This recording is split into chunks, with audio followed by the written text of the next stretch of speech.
welcome back to the Front Row Access Podcast. I am your host, Steven Russo. I'm Anthony Gonzalez. Let's fucking get it. Anthony? Yeah? We were just watching South Park. Yep, checking out that latest season. A second ago. And there was a particular scene that was portrayed within the show between possibly our current standing president and vice president. Mm-hmm. And it was rather, how do we say it? Intimate? I should say it forced us to drink, but It totally did. Guys, we apologize.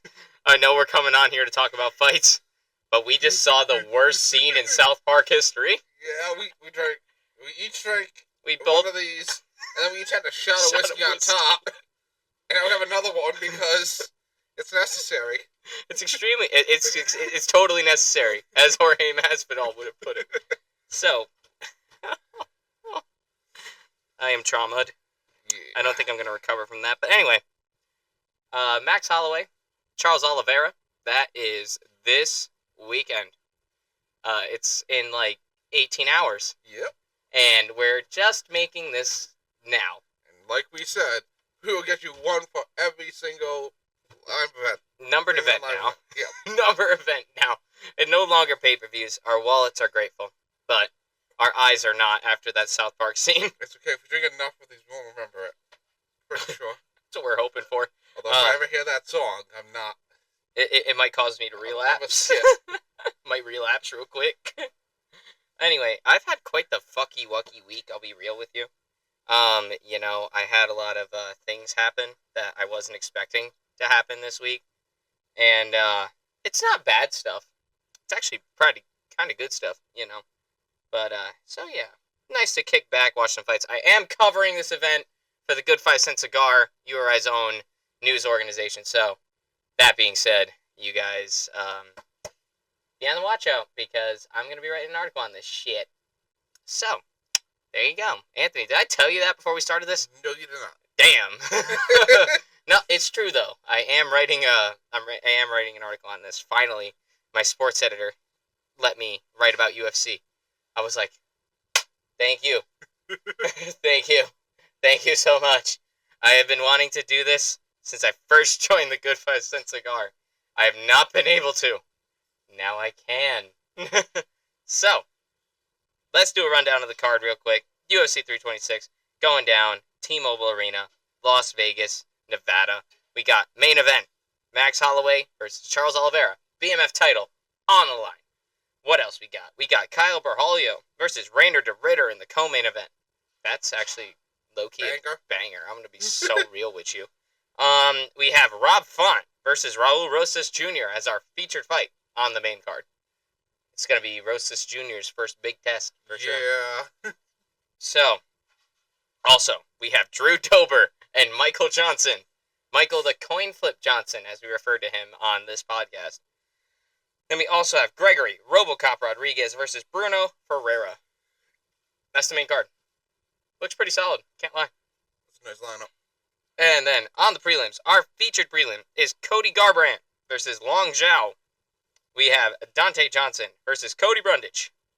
We have Ricky Tercios versus Alberto Montez. We have Cody Durden. Yes, not related to Tyler Durden, I don't think. But we have Cody Durden. And I'm not even going to try to pronounce that name. Someone else. We also have, on the early prelims, starting at 5:30 p.m., we have Sue Madadrai versus Jesus Aguiar. We have Rafael Tobias versus, I'm not even going to try to pronounce that name. We also have Luke Fernandez versus Rodolfo Bellato. And unfortunately, Renato Moicano and Brian Ortega did get canceled for this card. God damn it, Ortega. It was probably Ortega, more than likely. Fucking always Ortega. I love Ortega. I love watching him fight, but that's the thing, I love watching him fight. When does he fight? Never. So, I do want to apologize in advance, guys. We are under the influence of alcohol right now. No, they're going to say this is our best work in the comments. Honest to God, probably. So, we are definitely, I'm probably going to feel it before Anthony does. Because I don't know if you guys can tell, I am significantly smaller than Anthony. So You literally just blew their minds. I know. I mean, Give yourself a second to compose, guys. It's true. I am significantly smaller than Anthony, so therefore Anthony has a natural advantage over me here. But that doesn't mean that I can't hang for a little bit. So, let's start off with the, I don't even know if I want to go over the fucking early prelims. I don't know anybody. Yeah, I was gonna say none of those names caught my attention, but we will do TikToks about them if they show us something stunning. Indeed. So make sure you follow in the TikTok page. It is front.row.access over on TikTok. And then we're also on Instagram, but dog, our Instagram is basically fucking dead in the water. I'll be so fucking real. I am like, I'm so bad with posting on Instagram. I don't think we posted on Instagram since like January last year when we had that temporary TikTok ban where it was like a day, not even. It was like 12 hours, and then it was back. But yeah, definitely go follow the TikTok. The TikTok is actually worth the follow because you actually get live updates there as we're watching the fights. And got a couple good ones. Shockingly enough, our TikTok page has more followers than our YouTube page. So we have 60-something followers over on the TikTok. We got like 40 over here on YouTube. Love all of you guys for subscribing. But yeah, that's the funny part about this whole entire ordeal, if you will. But before we go into, I'm guessing we'll just start with Garbrandt. Yeah. Yeah, before we get into Garbrandt, guys, I bought a new yo-yo today. It is an Easter themed, and there's Charlie Brown. You can't really see it in the camera, but Charlie Brown's on it. And it's not the best yo-yo in the world, but it's not terrible either. It's a Duncan. I know Duncan's like the prominent brand, but if anybody on here by any chance yo-yos, which I highly doubt. I mean, they might. They might. But you would know that a Duncan yo-yo that you buy at Target is usually not the best yo-yo for tricks.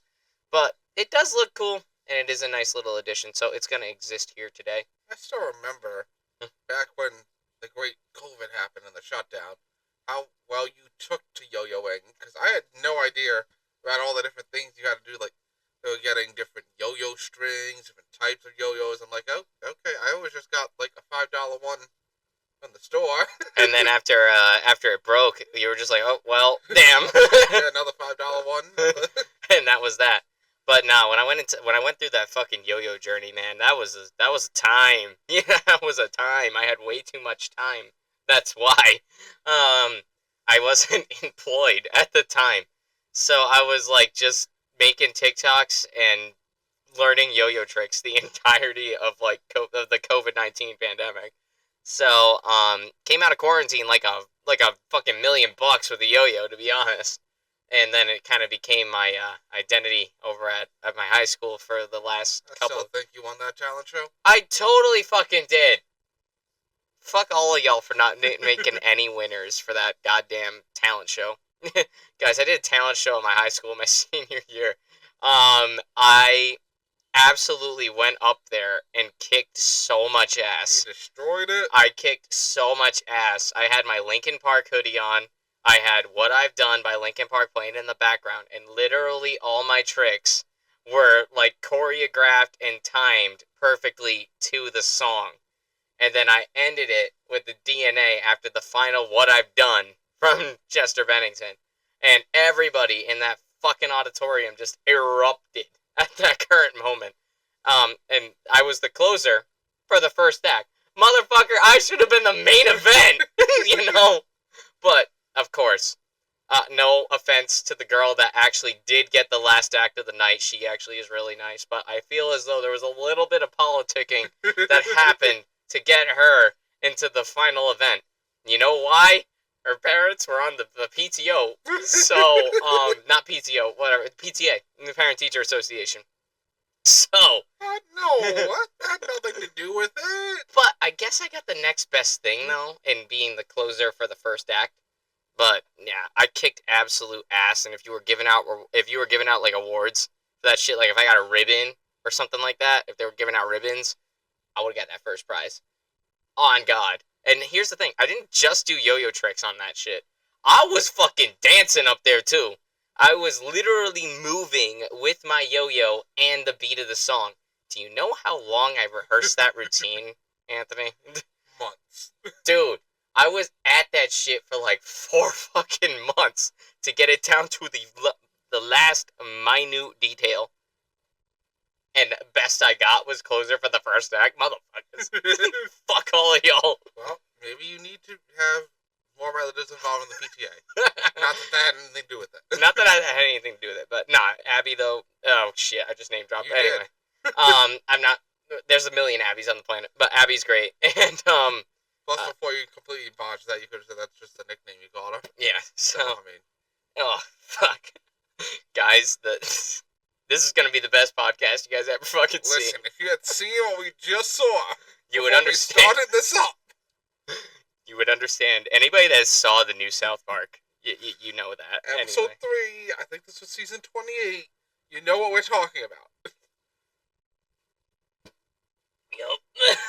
Anyway, let's talk about Cody Garbrandt. Yeah. Cody Garbrandt, man, he has had just such a weird time lately. He's winning some and looking like $1 million, but then he's also simultaneously looking like shit. So, obviously, Cody Garbrandt, if you are watching this podcast right now, I don't mean anything I say right now. I really do not. Please do not hurt me. You are a former UFC bantamweight champion, and you will whoop my fucking ass. So, but from an purely, I guess, objective perspective, Cody Garbrandt has been a little bit, as of late. Now, granted, for a time, Cody Garbrandt was like the shit. You know, this motherfucker was at it. This is the same motherfucker that pieced up prime TJ Dillashaw. I don't know if you guys know anything. I know, obviously, TJ Dillashaw, nowadays, he's the CEO of EPO. This motherfucker was on, that motherfucker had more juice than fucking Tropicana, and he was able to fucking fight in the UFC. But TJ Dillashaw was $1 million at that time period. He was like the best. He had just beaten Dominic Cruz, who was arguably the best bantamweight of all time, and he had just beaten him. He was looking like $1 million going into this thing with this rookie Cody Garbrandt, who just got a lucky title shot because he was a last-minute replacement. This motherfucker proceeded to piece up prime TJ Dillashaw, and then on top of it all, not only was he piecing him up, the bro was swagging on him. He was dancing in that octagon.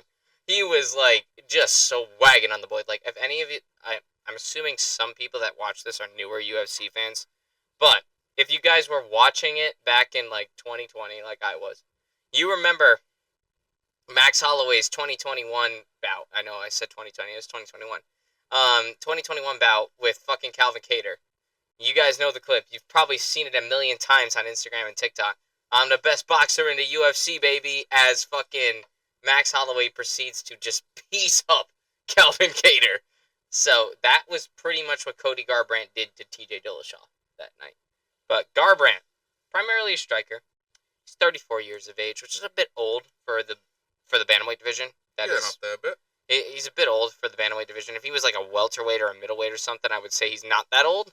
But these weight classes, the smaller weight classes, man, they move very fast. You know, that's kind of like they absorb more damage. They also absorb more damage, like you said. So, as the odds currently have it, if I can fucking find the odds, because UFC, your website fucking sucks. You mind, like, one on UFC and one on ESPN. I don't know why. I think it's some type of psyop. Fucking, what's it take for a motherfucker to get the betting odds here? Fuck me. Hold on. From number 12, Irish Whiskey Kid. Alright, we got a 750 milliliter one, kid. We only have like fucking, like two drinks left in this thing. We each down one of those and took a shot of that after seeing that episode. But from number 12, Irish Whiskey Kid. Conor McGregor, former two-weight division, UFC fucking champion, kid. This is whiskey. It's actually pretty good. I'm not even gonna lie. It's better if you mix it with shit. Taking it straight sucks. I'm gonna be so real. But here's the thing. That shot that Anthony and I took before this podcast was not meant for enjoyment. It was meant to help us. That was meant to fucking help us. because god damn it, I did not want to see the cartoon portrayals of our current president and vice president doing the thing. I don't know if anyone who did want to see that. South Park, you did it again, brother. You did it fucking again. Here's Anthony still drinking the beer. We got Rollin' Rock today, guys. Rollin' Rock. I don't know if you guys have had Rollin' Rock before. It's a cheaper beer. Mass produced here in America. But holy mother of God, it's really fucking good. It's so and it's like very cost efficient. It actually does taste pretty good. Rollin' Rock here. I bought a 30 rack of it for like $24. Nice. So like we're good over here. We got a bunch of beer in this fridge right now. I'm gonna be destination will be reached. Destination will be reached, and you will have a good time drinking Rollin' Rock. If you guys have not tried Rollin' Rock yet, because you're not a broke college kid that needs to buy cheaper beer, and in mass because I don't want to buy beer again next week, and because I work at slightly over minimum wage job, and I can't be affording multiple craft beers a week. So, you know. Oh, I got a video for you after this. Gotcha. Anyway, I'm trying to fucking find the betting odds still. This shit sucks. I'm on CBS Sports right now. Trying to fucking find out what the hell is going on with this whole goddamn card. And, Good, they keep one on the ESPN app and one on the UFC site. I don't know why. what the actual fuck? Okay, I'm at fightodds.io. This isn't a sketchy website at all. Fuck you mean? Nah. Oh, fuck you mean. Anyway, Cody Garbrandt is according to fightodds.io, guys, Most trusted news source. most trusted news source in the fucking world. Cody Garbrandt is a plus 140 underdog to the minus 160 favorite in his opponent. And how we feel about good old Cody Garbrandt being the underdog going into this fight as the feature prelim. That's not too surprising for me because of the back and forth I've seen from Garbrandt in these later years. I'm personally gonna say that they might be underestimating him. Just a tad bit. I mean, Yeah. Cody Garbrandt's still there. I mean, it's not like he's at flyweight with that fucking glass chin like he was when he went against fucking what's his face, Kai Kara France, and he got fucking starched in like round fucking 1 after he talked so much shit to Kai Kara France. It was actually kind of invigorating to watch that happen. I mean, it's Kai Kara fans, so. And Kai Kara France, man, his only kryptonite is fucking Brandon Moreno and Alessandro Pantoja. Everybody else he fucking sparks in like round 1. We love Kai Kara France over here on the Front Wax podcast. What the fuck, UFC? You don't even have any of the fight odds. Not even the main event odds are on this shit. What the fuck? Told you, one's on ESPN, one's on UFC. Why? So Don't know. bad. What is this shit? Get your shit together. Get your fucking shit together. I'm trying to make you guys gamble. No, I'm not. I don't really bet on fights all that often. But... So, in full transparency, guys, we're doing this on the spot. Sometimes we have some prepared notes, sometimes we don't. This is on the spot, and we also have another video going up about one of our fighters. So a whoopsie daisy! I did not contact my secretary in time, aka me. So we got a lot going on and not a lot of time. Yeah. So anyway, there's no fucking odds. It's so bad. I'm trying to give you guys like betting odds in case you guys are like into that shit, you know, because like I know like fight betting is like a big thing. CBS Sports I think is the best news source that I could probably take for this one right now. All right, let's see. Can I find the other ones? What the fuck? This article is literally all about fucking Max Holloway and Charles Oliveira and the rest of the main card. Nothing on the prelims. But anyway, this is the only prelim we're going over. So yeah. Fuck it. Cody Garbrandt, pretty cool. I can't lie. He's a pretty cool guy. I'm a fan, you know. And I'm feeling it a little bit. You know, I think he's gonna do okay. but ultimately, I mean, he's going up against a young gun right now, but that young gun has a bit of like a spotty record, if you will. So, honest to God, I think I'm actually going to take Cody Garbrandt to win this one. Yeah, I got Garbrandt just because I don't actually know much about this other guy. Yeah. Whereas Garbrandt, I know some of what he can do because he has shown it. Mm-hmm. It's not as frequent as when he was younger, but he has shown that he still has it. So I'm going to count on that, yeah, regardless of these betting odds that don't want to that just aren't fucking showing up on the UFC website. This shit's in like 18 hours. Yes. I'm like, what the fuck?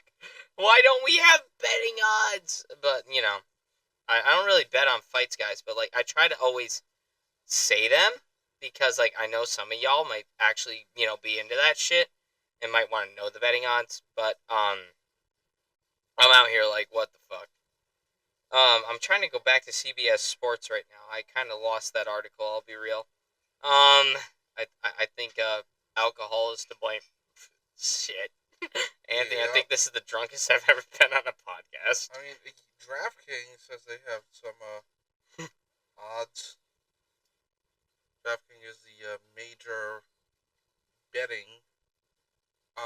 In most places in the United States, I don't think we were allowed to use it here. No, not here in Rhode Island. Here in Rhode Island, we can't. Rhode Island sports betting app because, fuck it, they need more of our money. Exactly. Not like they tax us enough or anything like that. That being said, we can't actually bet on DraftKings over here, guys. Cody Garbrandt versus Long Shao. Yeah. Plus 136 for Garbrandt and minus 162 for. This DraftKings pulled that up. Oh, okay. All right. Yeah, we got that. All right. So Garbrandt's favored. All right. I actually agree with that. You know, I think Garbrandt's actually gonna do it, guys. I got faith in Cody Garbage right now. I don't mean that, Cody Garbrandt. Please don't, please don't fuck me up. I actually am a fan of you. I'm over here on FightOdds.io, guys. Yeah, I don't know what he's on. I just went to DraftKings. So the second thing I pulled up when I used Google.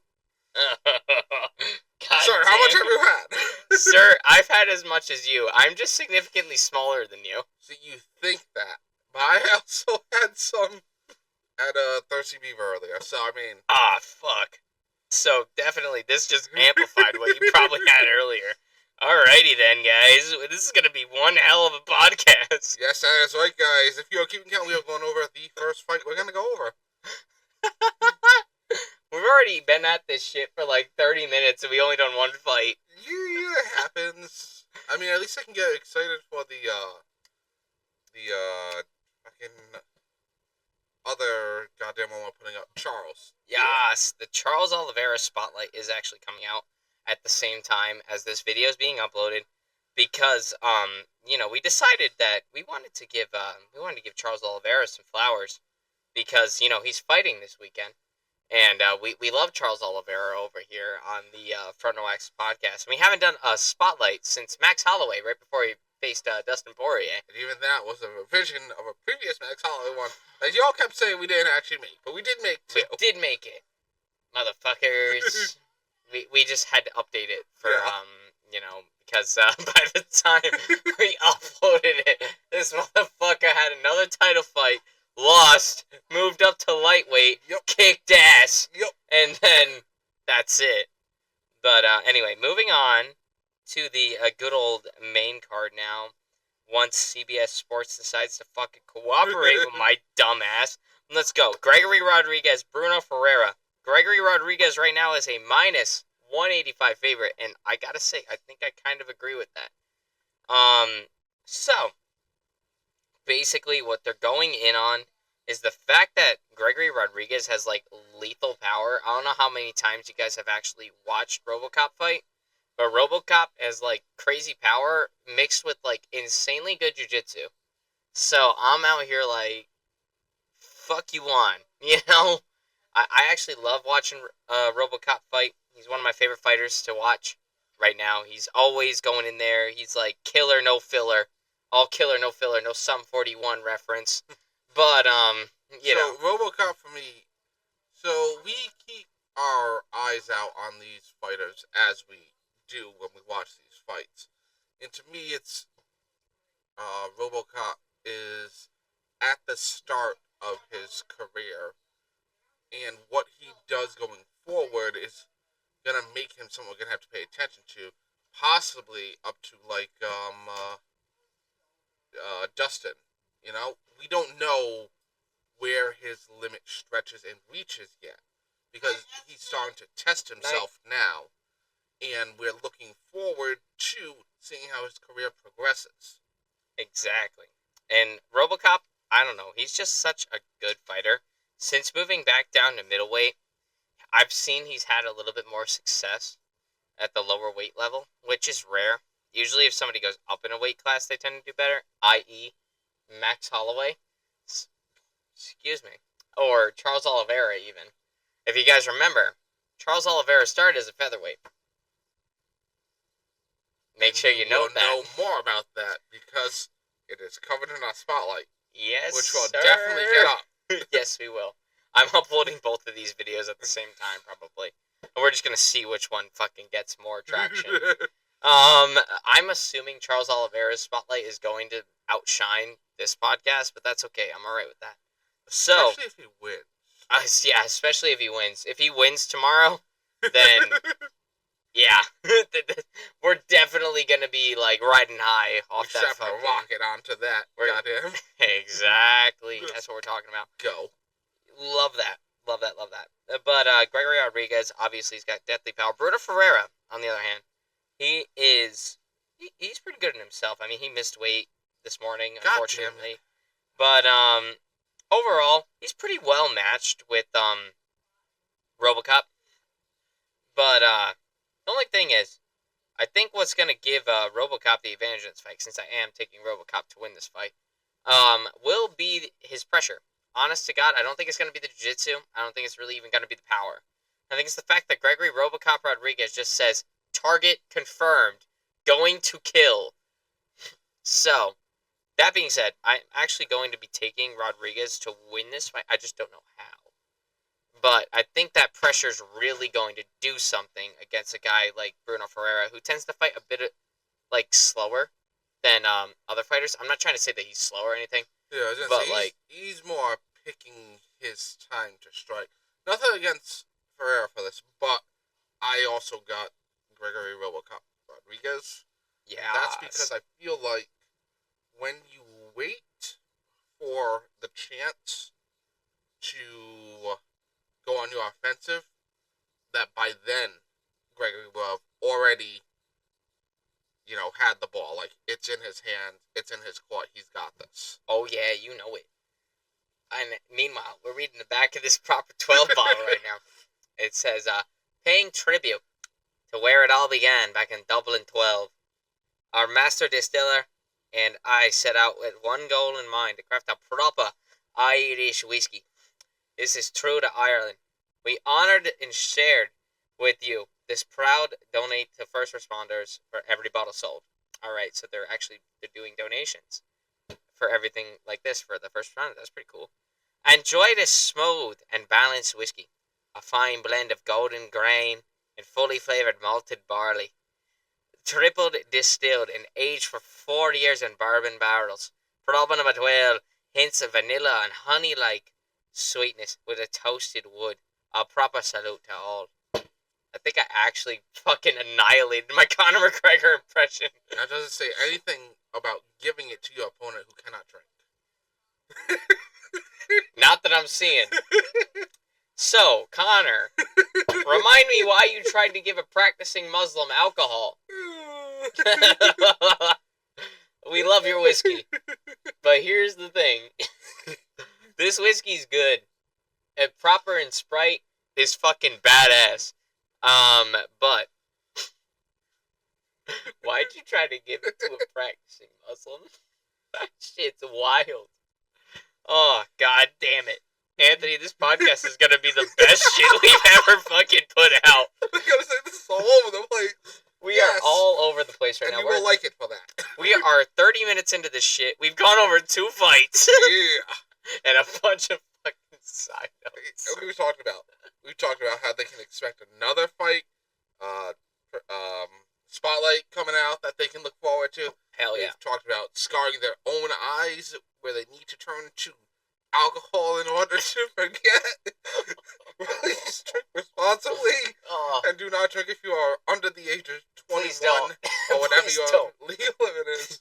Please don't. Just don't watch that episode till afterwards. And you'll be good. You know, let me tell you. This is... I'm 22. YouTube, don't fucking kill me. Anthony's fucking 31. He's fine. You know? We can do this shit. So, there we go. Anyway, Gregory Robocop Rodriguez. I don't know how, but I think he's going to do it. Now, Drew Dober and Michael Johnson is an interesting fight. I don't know why they put Michael Johnson against Drew Dober. I'm like, do you guys just not like Michael Johnson or something? Do you just want him to retire at this rate? Because Drew Dober and Michael Johnson, I think I've already kind of given away what the prediction is. But it's such a terrible mismatch, in my humble opinion. Yes, I know Michael Johnson was on the better end of the coin flip his last time around. But here's the thing. He is Michael the Coin Flip Johnson for a fucking reason. I think he's going to go with Michael Johnson with the steel chair. I think that's what he's going to say. So, Drew Dober, obviously, trains with Justin Gaethje.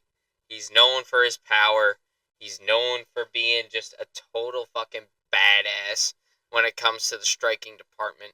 His grappling, on the other hand, well, let me tell you something. This might not be up to par, and according to his striking. Drew Dober, please don't fucking destroy me. But, you know, I personally think Michael Johnson is probably a more well-rounded fighter overall, because the guy both strikes and grapples. But the problem is, I feel as though Drew Dober is just going to be too much for Michael Johnson. And like we said, Michael the Coin Flip Johnson, he was on the better point of the coin flip last time, which just means that he has got to be on the other end for this fight. So I will be taking Drew Dober by a round 2 knockout for this fight. I would really like to see Mike Johnson win. I really would. Mike Johnson's cool. He's a good guy, you know? But the thing is, with someone like Drew Dober, when I picture them fighting, right? Anything that Michael the Coin Flip Johnson has, I see Drew Dober having in spades the capability of either retaliating or rebuffing. And I don't see how he could possibly take down Dober effectively enough to win him the fight. Unfortunately. I would love to see him win, though. But Michael Johnson is, I would say, the more well-rounded fighter. But it's just, I think Drew Dober's too much and too young. That's the only problem. And Michael Johnson, I mean, yes, this is the same motherfucker that knocked out Dustin Poirier in his prime. But this motherfucker, man, he's just always a wild card. We love watching Michael Johnson fight. Michael Johnson's very reliable. I'm shocked that he stayed in the game for as long as he has. The dude has just been a mainstay. He's already racked up a pretty, I'm not even going to try to say that. He doesn't have a great record. He doesn't have the greatest record. He's 25-19. So, I mean, he's already racked up a large number of official UFC fights. Yes. And every single time you watch Michael Johnson fight, it's because you're watching with the intention of, is he going to be on the right side of the coin flip, or is he going to be on the bad side of the coin flip? Because that is just how Michael Johnson is. The dude is a coin flip every single time he fucking fights. When he fought Khabib, way back when, I was like, I'm surprised he didn't just fucking submit Khabib there. You know? Just submit Khabib right there. And then fucking lose to Joe Schmo on the fucking prelims the next time out. Listen, don't doubt Joe Schmo, okay? Joe Schmo's got this. So I'm just saying. Michael Johnson is a very entertaining guy. He's a good guy. We love Michael Johnson around here. I'm never bored with his fights. His fights are always good. He always delivers. He always shows up, which is the cool part. We love our active fighters over here on the Front Row Access podcast. It's very concerning when we see a fight start off, and within the first 40 seconds, one of them's got him on the ground with total control. Then we're like, okay, so hopefully he can do better the next round. And then he we doesn't. got 4.5 minutes of waiting and watching this beatdown happen. Who knows, maybe we'll be TKO'd. But, next round he could do better. Exactly. That's a dull fight to watch. It is. And we play Bump and Grind by R. Kelly when we do hear that. Yes. So whenever just a dude lays in praise the entire time, all we do is just listen to Bump and Grind by R. Kelly. Yep. Not that we're endorsing R. Kelly or No, anything. That no. dude's an asshole. But, his song Bump and Grind's a bop. And I don't know if you guys have ever heard the remix to Ignition. You probably have. It's a very popular song. That song kicks so much ass. Never listen to the regular one. Yeah, never So listen to the fucking... So Don't bad. never listen to the original Ignition. It's so bad. It's so bad. So bad. Listen to the remix if you're gonna listen to it. Look, we don't like R. Kelly for what he's done. We don't like do the not. essay. We don't like any of endorse him that. at all. We don't fucking like the guy, but Bump and Grind as well as the remix to Ignition are just fucking excellent. I'm bopping that shit almost every week here, so there you go. But yeah, that's how it rolls. So I'm taking Drew Dober. It sounds like you're taking Drew Yep. Dober. Wow, this is weird. You and I are agreeing. Not really. I think we agree like 70% of the Yeah, time. actually, yeah, most of the time. It's just last pay-per-view. We like were at odds like every single time. We fucking... We were very invested in each of those fighters, and we're like, but this, but this, but this, but this, but this, but this. And then that's just how it fucking went down. That's just how it goes sometimes. But that's why you guys should be following the TikTok, to be honest, because you get to see us. Not only do you get to see our like live reactions to like what just happened, but you also get to see us in this particular state a little bit more so. Plus, not to mention, like, these fights, they're going to happen 17 hours now, something around there. Yeah. And as we're discussing this, we're going off stats and how we feel they are in their current tenure of life. When we do the TikTok, like, sometimes we call it right at the start. It's like, oh, fuck, he's not walking out with the confidence he needs. He's fucked. Yeah. He's going to lose this. Yeah. And then we'll tell you, yeah, no, when he came out, he looked awful. I had no faith in him, in his ability to win him. That happens sometimes, because we don't know what the fuck these fighters are doing, like, right now over there. Exactly. And like, that's the thing. It's like every time. That's the best part. That's one of the best parts about fighting, honest to God. Is like, we could be so damn certain on this podcast, and we could give you all the evidence as to why you should be certain in the same way that we are. But the fact of the matter is, all of that can change like that. You want to know why? Because as soon as we see the body language of the people that come walking out, it's automatically like a telltale sign. I mean, both Anthony, I'm going back to like this older fight that we tried to predict. Him and I were completely on the Max Holloway train going into that Ilya Taporia fight. Yeah, he got that. We were so goddamn certain that Max Holloway was just going to piece up this guy. He's going to get his belt back.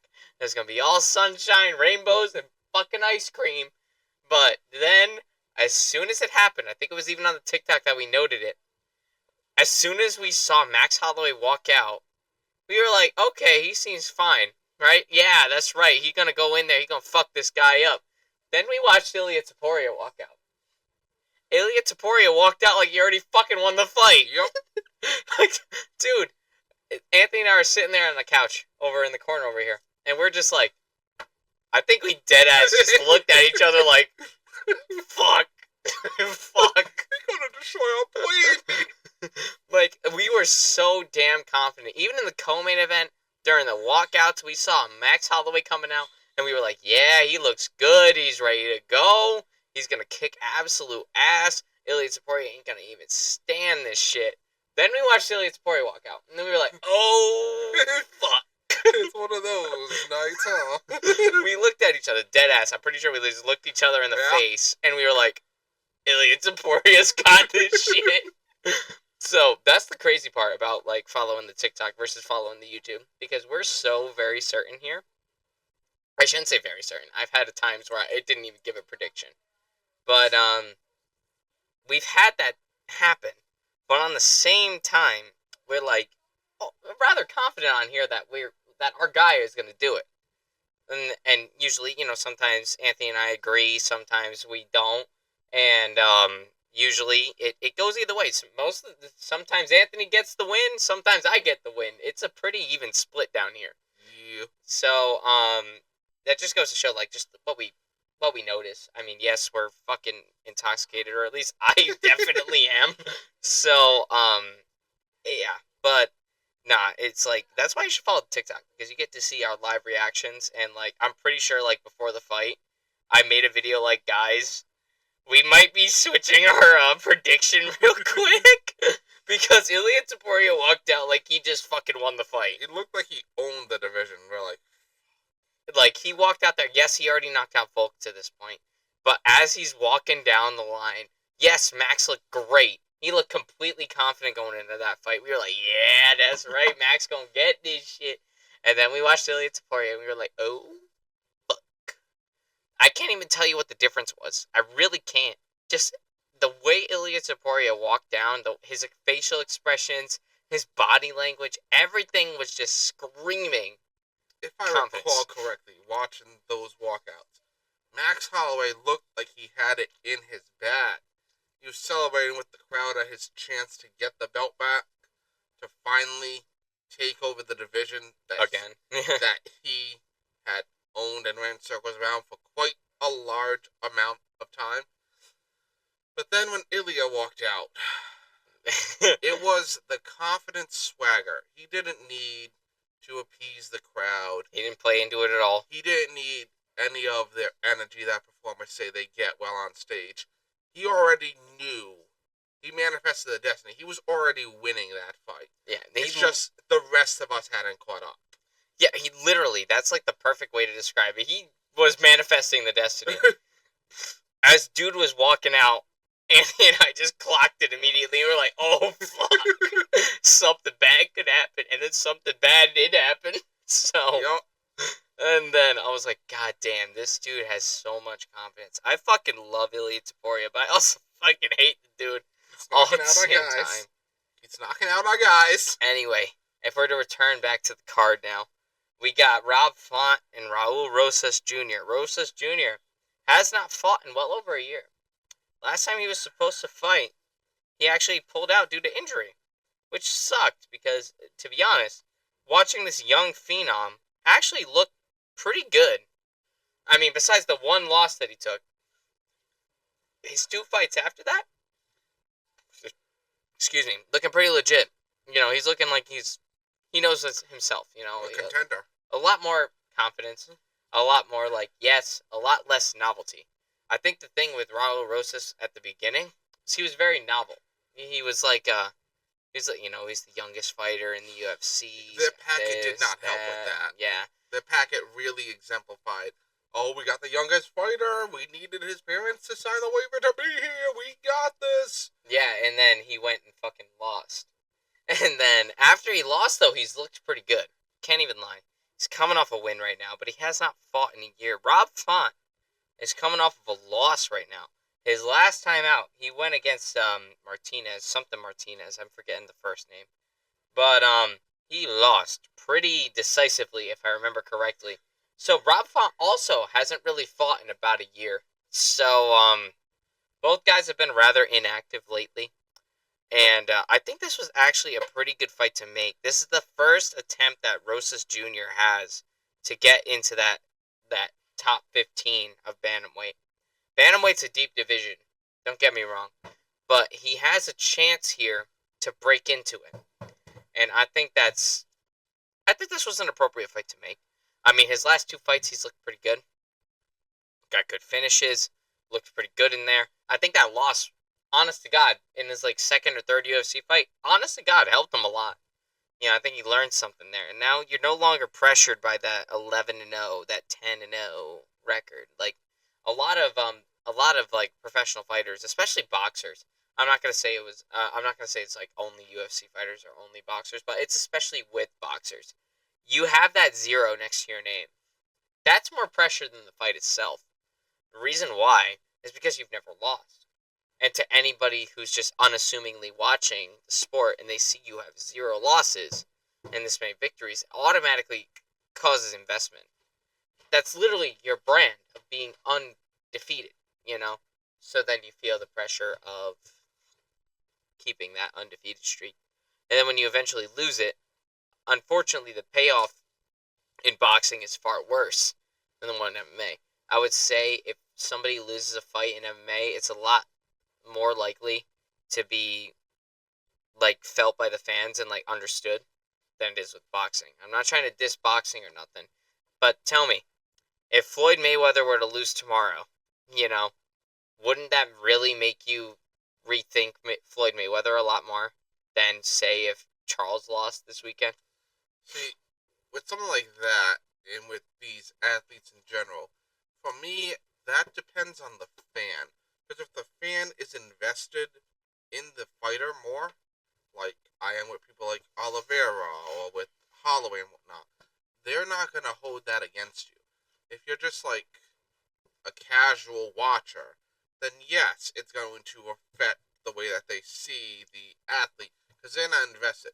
I bet, say they're 34-0, they don't know all 34 other fights, and I bet the people who do know the other 34 fights will stick with them. Yeah, even if they were to lose that 35th fight.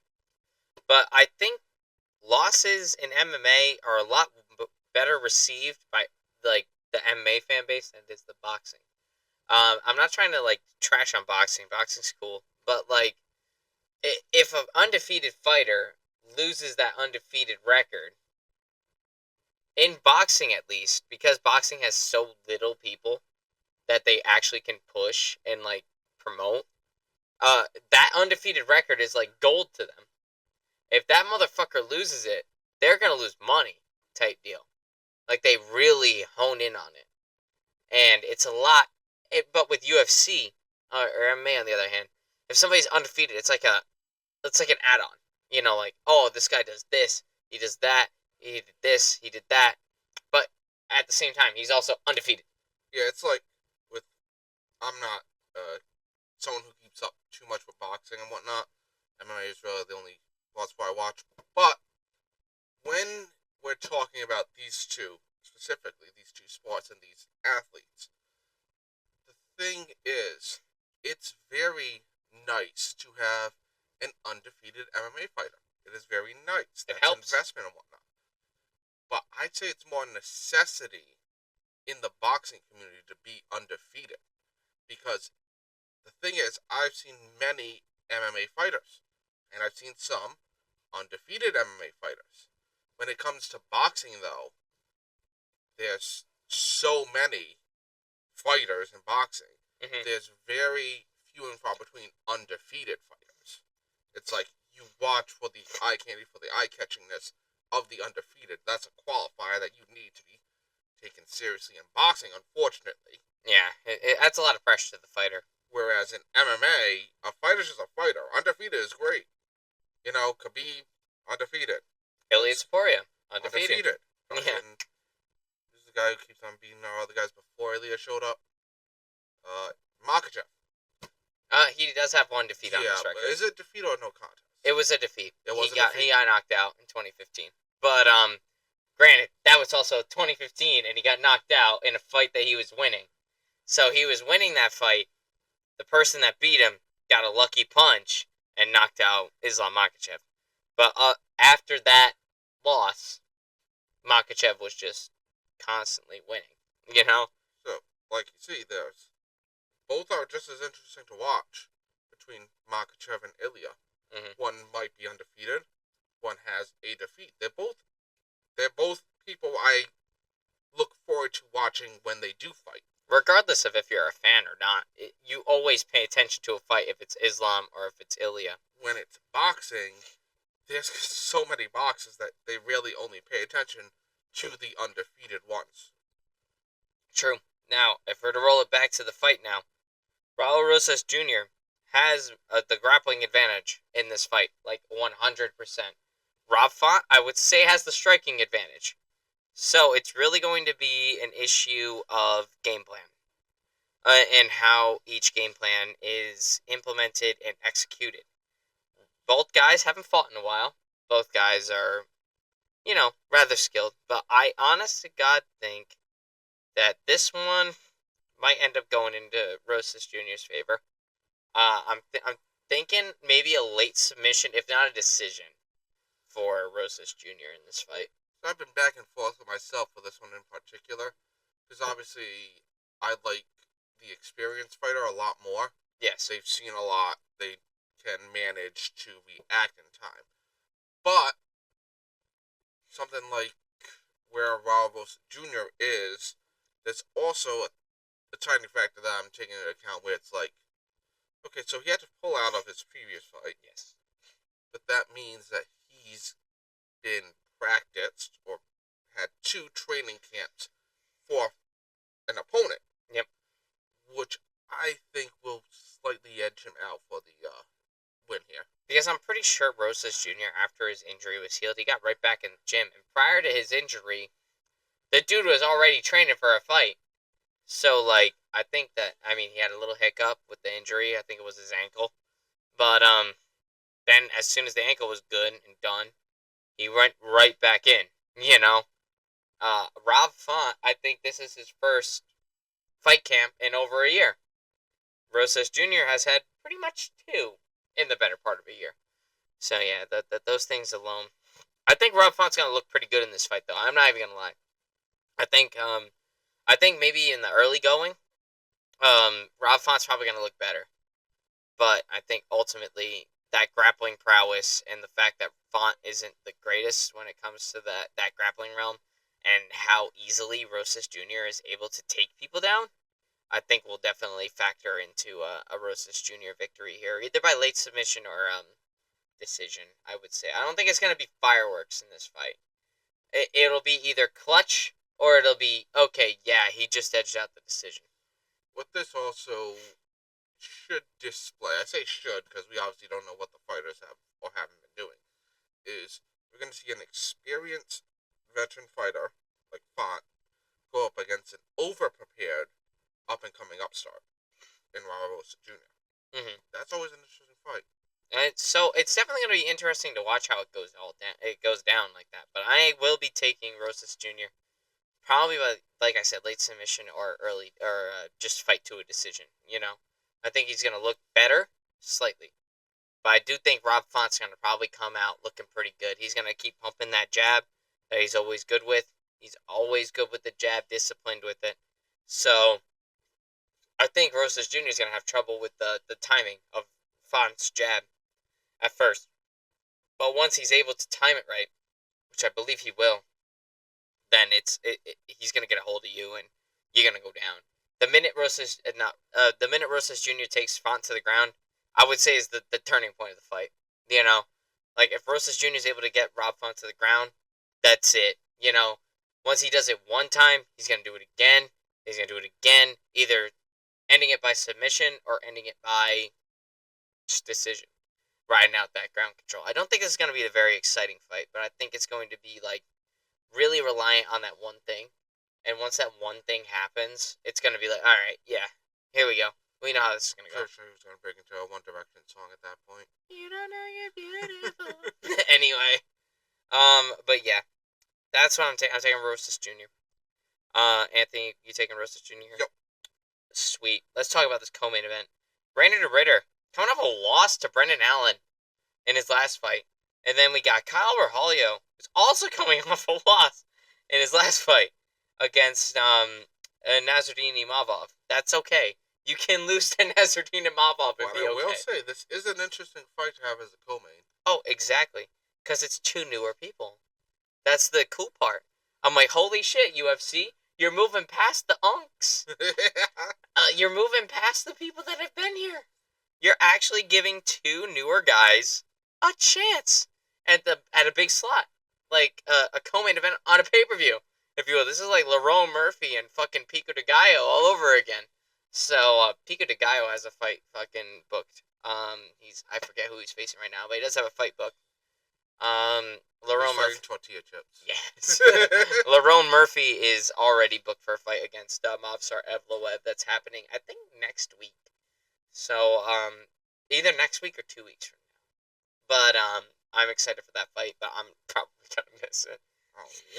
We'll be watching it late. We're not gonna be watching that one live because it starts at like 2 in the afternoon. So, anyway, Kyle Barhalio, part of the fighting nerds. We love the fighting nerds. Fighting nerds are great. You know, The gym I keep my eye out most nowadays. yeah, the fighting nerds are great. They're so well rounded. There's very little holes in all the fighting nerds games. I mean, granted, they lost a couple times, but after they lost, most of the time they came back with a win. You know, so it just goes to show that they adjust, that they adapt. They correct the. They correct their mistakes. Yep. So I think Kyle Barhalio here has a bit of like a chip on his shoulder Oh, definitely. for this fight because he lost his last fight, and Rainer de Ritter too. This dude has been absolutely ripping through the UFC middleweight division as of late, beating names like Robert Whittaker, beating who else has he beaten? He beat Robert Whittaker. He beat Bo Nickel. Is Whitaker retired yet? No. Whittaker is like only like 33. He's still very young. He just started very early and had his championship reign early on in his career until, well, Israel I wouldn't be Adesanya. mad if I don't see him come back. Yeah. I love him as a fighter, but as of lately, I think he's trying to be more of a broadcaster. Whittaker, yeah. Even though I do think Whittaker won that fight against Rainer de Ritter, I still will stand by that was a robbery. But or maybe not a robbery. Robbery's not the right word. I would say it's like It's like a 45-55. it was like a really you went with that guy. I have a strong feeling that the other guy won. You know, and I think they were just trying to propel Rainer de Ritter because he's like the only case of like somebody coming from another promotion that actually kicked ass once he got to the UFC. That's why I said like we're in the 45 percentile, they're in like the 55 percentile. Yeah. So Rainer de Ritter definitely looking for something to prove. He lost a lot of momentum. Beating Robert Whittaker is nothing to scoff at. You know, if you beat Robert Whittaker, more than likely a title shot is in your immediate future. You know, unfortunately, that's not the way it went for RDR here, but it is the way that Khamzat Chimaev went. Oh yeah. So once Khamzat beat Robert Whittaker, his next fight was against Drakus for the championship. So and then he destroyed Drakus and won the championship, and will probably destroy whoever comes up to him next. And Khamzat Chimaev will probably reign over the middleweight division for the better part of a decade. But you know, regardless though, I think both guys are looking for a big reset. You know, they're looking for a big thing. Because think about it, Kyle Barhalio, when he was coming up before he lost to Nasruddin Imavov, who knocked out Israel Adesanya, you know, he beat Jared Cannonier. He retired Paul Craig, I'm pretty sure. So it's like, holy shit. Like, this dude was actually doing really good. And then, like I said, with the RDR here, he beat Robert Whittaker. He beat Bo Nickel. Like, that was such a good train to be on. And then Brendan Allen came in and just fucked him up, you know? So I think both guys are looking to reset their momentum. And I'm actually very excited for this fight. I don't know about you, Ant, but I'm calling fight of the night Oh for yeah, this fight of one. the night. Because both Easy. guys have a chip on their shoulder for this fight. The main event's great and all. I do think Max and Charles are going to tear the roof off the place. But I think this fight's going to be hungrier. Yep. I think this fight has something to prove because both guys are coming off of losses after extreme momentum to contenders that have been there for quite some time. You know, with De Ritter losing to fucking Brendan Allen and Berhalio losing to Imavov. Both Imavov and fucking Brandon Allen have been like mainstays at the top of middleweight for like years now. And so I think both of these guys are just looking to get their momentum back. That's why I'm calling a fight of the night here. Or at least a performance of the night, especially if Kyle Barhalio is able to connect early and connect cleanly. Because I do think Kyle Barhalio has the power advantage in this fight. I think if Kyle Barhalio is able to connect on Rainer de Ritter won't be able to take much more. But Reinier de Ritter, I feel, is the more complete fighter. It kind of mirrors what I said earlier with the Michael Johnson and Drew Dober fight, but it's a little bit more apparent here. Like, De Ritter is a great grappler, and he's also an excellent striker.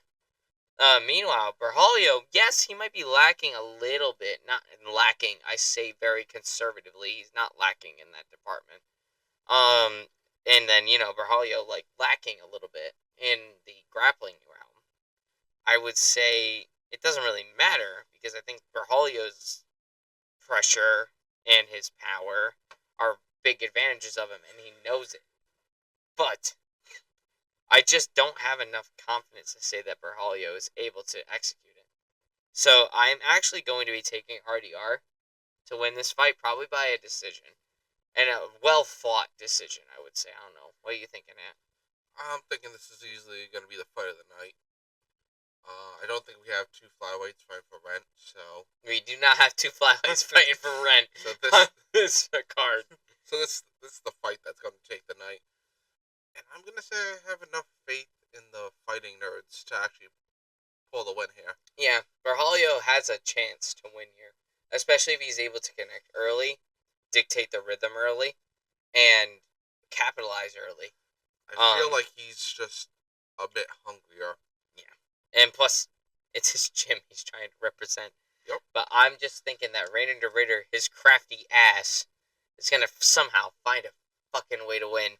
So, that being said, that's the co-main event. This is the first time we were at odds for this pay-per-view.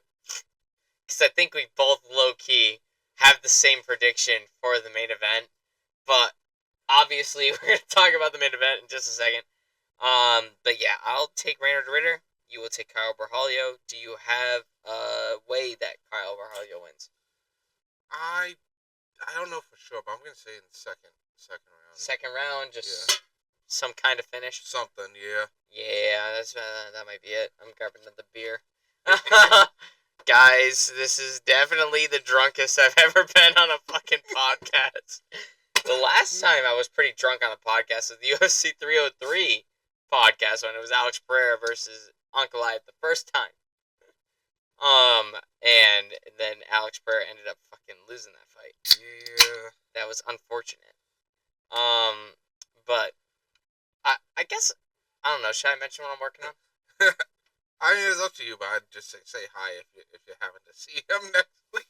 Yeah, guys, I'm working on a news story right now, on a feature story rather, about mental health benefits and community building and discipline that comes with, and the correlation that it has with active MMA training. And I actually know somebody that trains at Teixeira MMA. I had interviewed him at my college for a film conference, and he's looking to have me in there next week. So your boy over here could end up interviewing Glover Teixeira, former light heavyweight champion of the world in the UFC. I watched him win the belt. And if I'm able to go in there and talk to Glover Teixeira as well as his student Kyle Bowler. If you guys have not watched Kyle Bowler's fights, please do. This kid is actually up and coming. He's so fucking good at what he does. He's exciting. His fights are excellent. And he's a former 2-weight division fucking kickboxing champion in the New England Regional. But recently, he's transferred into MMA. He's 3-0 in MMA now. He just won a couple weeks ago at a Cage Titans event at Fenway Park. So, if you guys actually want to see an up-and-coming fighter, this is me promoting Kyle Bowler. Because Kyle Bowler is a fucking stud. I fucking love this dude.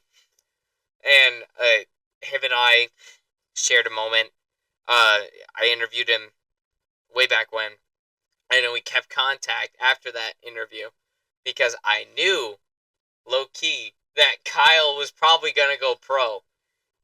And seeming as he just won his last fight, I think that was his last amateur fight.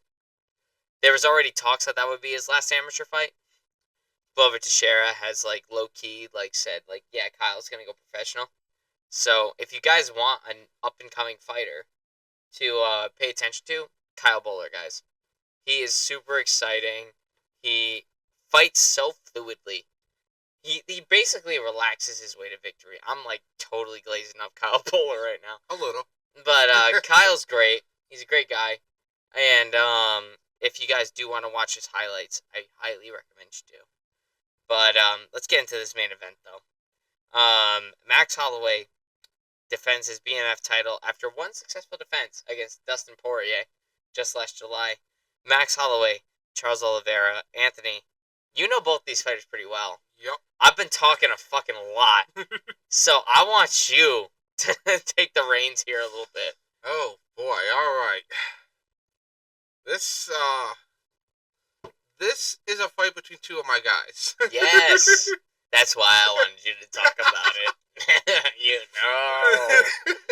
And the thing is, this is going to be probably something that each will reference later on in their career. Because these are the serious competitors you need and the notches in the belt you need in order to make your way to the top of the MMA world as far as UFC goes. Now, they've already fought before. Yes. And back to featherweight. It was different weight class. And this was just before Holloway was running the division, really? Right before Holloway competed for the title belt and right before Charles Oliveira moved up to lightweight and had a career resurgence. Yeah. Because Oliveira was not doing well down. He was down very 50-50. Yeah. You'll see it in the special. if we remember to upload it. Yeah. So we got a fucking striker of renown that only gets knocked out by fucking Ilya Taporia. And only loses to fucking Volk and Ilya Taporia. That's all this motherfucker loses to. Versus Ilya. The guy with the grit to I guess it's kind of a spoiler. Overcome challenges, health concerns in his youth. Because we do get into that in the special, which you're all gonna see, right? Yes. You should totally click on it after this video. And so we really got a battle of someone who's been in this division for a while and has reached the top of it, only losing to the scale. The belt to the scale, versus someone who is fucking generational talent. Just a killer. A fucking like, stud. Like from featherweight, like we all know before Volk, decided to show everyone, hey, I'm here, guys. That Max was fucking. He was the one that everybody was compared to. What was his streak? Was it like 11? I think. Just about, yeah. And moving up only did wonders for him. Yeah. As it did for Charles years before when Charles moved up. Because it was after the first fight with Holloway that he actually moved up to lightweight. Because like I say, moving up, it's not for everyone, but you got to find where you're comfy at. We don't want our fighters like Ilya and Islam struggling to make weight. Like Max Holloway's was he wanted to keep eating ramen. He wanted to keep eating ramen, He wanted that fucking ramen. You can't deny them their ramen, guys, okay? Before he was comfortable in the weight class. And while he did run circles around featherweight, only losing to fucking Volk and Ilya. That's it. Still hurts to hear that, by the way. Yeah, I know. He lost to two generational talents, essentially. Same thing, well, actually a bit less so with Oliveira. He's had his ups and downs in the division. Always exciting to watch, though. Always exciting to watch. Are you talking about Max? Yeah. That more about Charles. Charles, yeah. Gotcha. Yeah, and honestly, I feel I would really like to say Charles will win. I really would, guys. I would. But I'm gonna take Max for this. I've never seen him looking better than he is right now in this new weight class. And as far as the BMF belt, he is owning that shit. Damn straight that the motherfucker's owning that shit. This motherfucker's crazy. He just pieced up my boy a couple fucking months ago in his goddamn retirement fight. Fuck you, Max. Anyway, I love you, Max. Please, you're one of my favorite fighters on the roster right now. I fucking love you. I love watching you fight. And yeah, I'm right there with you. I actually am taking Max Holloway to win this fight. The only reason why is because, I mean, yeah, you gave a pretty good description there, but the reason why I think, like, if we're going just purely off of fight style, I don't think Charles Oliveira can compete with somebody that has the volume, the speed, the output, the cardio of someone like Max Holloway. Because think about it, Charles Oliveira is great. He's actually excellent. I can literally see a path to victory for him. Mm-hmm. But the only problem with Charles Oliveira is he hasn't fought someone like Max Holloway before. I mean, besides the first time he fought Max Holloway. But he hasn't fought a high volume, high output, crazy cardio maniac like Max Holloway. He's faced power punchers. He's faced precision punchers in Dustin Poirier and Justin Gaethje. He beat them both. Poirier more on the precision side, Gaethje more on the power side. And he's also faced the Dagestanis. My fucking battery's low. Fuck you, battery. You can go fuck yourself. We're almost done anyway, so it's perfect timing, actually. No, because you also have to upload both of these. It's okay, I have a charger. The thing with Charles is he hasn't fought someone like Max before. He hasn't fought somebody that's just gonna be in your face the whole fight. Besides, the first time he faced Max Holloway. Besides fighting Max. Besides fighting Max. But Which he lost. The thing is, he lost. But the thing is, he tore his labrum mid-fight. That's like right over here on the shoulder. That's a bad injury. So it really wasn't like I mean, yes, Max won, but like it wasn't a true like decisive victory. But my opinion stands. Excuse me. That he has not fought somebody like Max Holloway before. But similarly, Max Holloway hasn't fought someone like Charles Oliveira before. The only time he fought somebody that was similar to Charles Oliveira was Brian Ortega. Yeah, I was going to say Ortega. Way back when. But here's the thing with Brian Ortega. Brian Ortega does not have the same striking development that Charles Oliveira does. I love Brian Ortega, but the thing is, this dude can't kick for the life of him. This dude can't knee for the life of him. He cannot work in the clinch for the life of him. Brian Ortega, I know I'm slandering your ass 6 ways to Sunday right now. Please do not choke me out. Didn't he just have to pull out of a fight or something? He did. Yeah. He was supposed to fight on this card. Yeah. But I love you, Brian Ortega. You are one of my favorite fighters on the roster currently. But you are really only jiu-jitsu and boxing. That's it. And when you have jiu-jitsu and boxing, and you face Max Holloway, who's very heavy in the boxing realm of in the Muay Thai realm, he's gonna piece your ass up about 6 ways to Sunday, and that's exactly what Max did to Brian Ortega all those years ago. If you guys remember that. So if not, go back and watch Brian Ortega versus Max Holloway. It's a good fight. You should totally watch it. But that being said, I think that pressure, that speed, that volume, that cardio is going to be pretty fucking shocking for Charles Oliveira because he's never seen it before. I think Charles will have his moments. I honest to God think he'll knock him down a couple times. I honest to God think he'll take him down and win a few rounds against him. But ultimately, I think Max Holloway's, with his volume, his pressure, his constant in-your-face fighting type, will overwhelm Oliveira, and he would end up winning by a unanimous decision.